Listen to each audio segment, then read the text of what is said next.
Nah, Bapak Ibu, saya cari arti merdeka dari Kamus Besar Bahasa Indonesia. Pertama, arti merdeka ini adalah bebas dari perhambaan dan penjajahan. Bapak Ibu, ketika kita belum percaya Tuhan, kita berada di dalam penjajahannya iblis. Kita berada di dalam penjajahannya kuasa kegelapan. Makanya jangan heran ketika orang tidak mengenal Tuhan. Dia tidak mengenal karakter Kristus di dalam hidupnya, maka hidupnya menjadi hidup yang dijajah oleh dosa.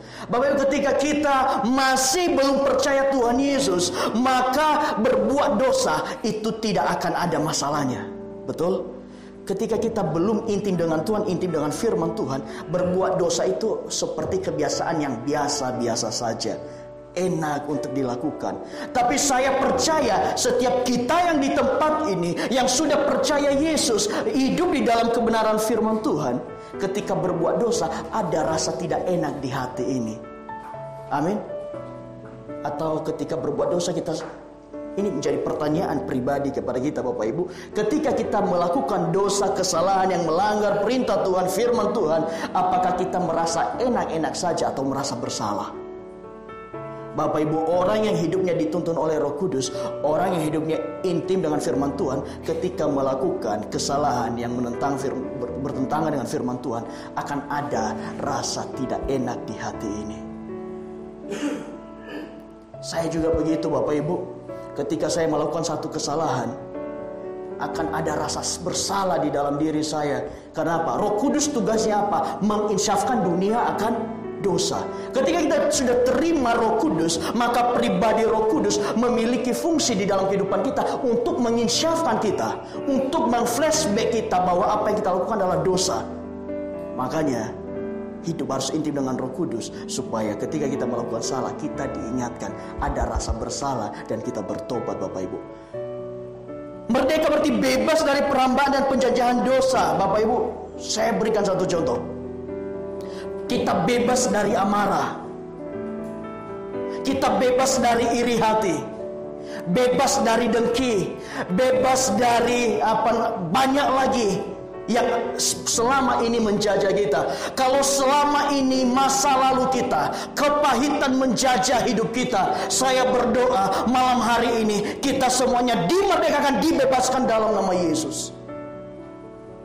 Tuhan Yesus mati di kayu salib untuk membebaskan kita dari buah-buah dosa, dari semua perilaku-perilaku dosa, dan semua dosa kita Tuhan semua sudah tebus, dan kita menjadi orang yang bebas. Kemudian merdeka berarti tidak terkena atau lepas dari tuntutan. Sangat jelas Bapak Ibu, di Roma dikatakan kita semua kehilangan kemuliaan Tuhan, dan kita lagi menunggu penghakiman yang kekal, penghukuman yang kekal. Kutuk berada di atas kepala kita. Kutuk sedang menguasai hidup kita. Dosa membuat hidup kita berat setiap hari. Tetapi karena Tuhan Yesus telah mati di kayu salib, kita terbebas dari tuntutan itu semua. Kemudian Bapak Ibu, kita tidak terikat atau tidak bergantung kepada orang atau pihak tertentu, terutama iblis. Bapak Ibu pernah lihat delman? Delman biasanya ada gerbongnya di belakang, kemudian ada kuda di depan.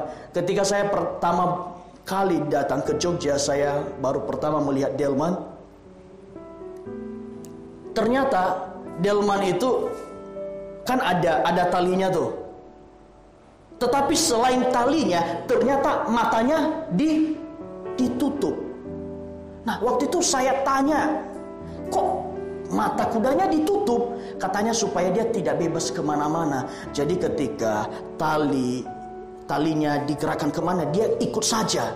Karena apa? Matanya tertutup. Nah, Bapak Ibu, ketika kita masih belum menerima Tuhan Yesus sebagai Tuhan dan Juru Selamat kita secara pribadi, kita ibaratkan kuda itu yang matanya tertutup. Sehingga iblis menguasai hidup kita. Kemanapun dia arahkan, dia setir hidup kita, kita tidak bisa melawan. Karena apa? Pertama, kita terikat. Kedua, mata kita tertutup oleh. Saya berdoa Bapak Ibu, setiap kita adalah orang-orang yang sudah dicelikan mata rohaninya dan bisa melihat kebenaran yang sejati dalam Tuhan Yesus Kristus.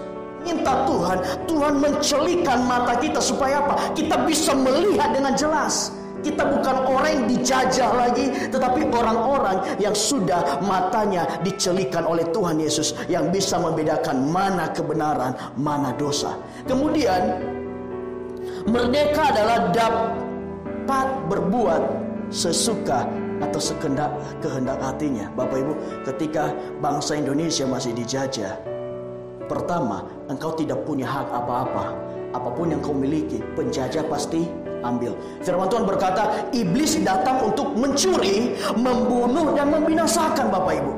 Tetapi Tuhan Yesus datang memberikan hidup dan memiliki hidup di dalam segala kelimpahan. Ketika kita masih dijajah, kita tidak punya hak apa-apa. Kita tidak berhak menerima janji Tuhan. Kita tidak berhak menerima apapun yang baik.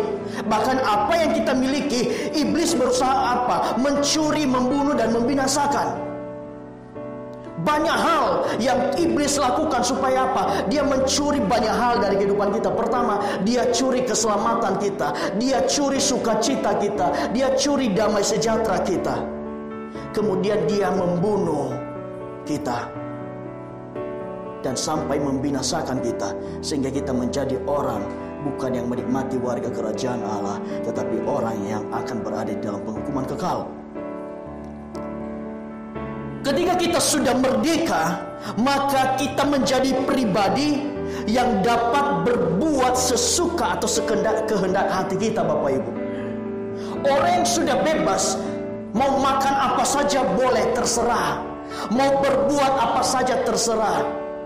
Tetapi di Petrus dikatakan, jangan engkau menyalahgunakan kemerdekaan yang diberikan Tuhan itu sebagai kesempatan untuk berbuat dosa. Ketika Tuhan sudah berkemurahan kepada kita, membebaskan kita dari belenggu dosa, jangan jadikan itu sebagai kesempatan untuk berbuat dosa.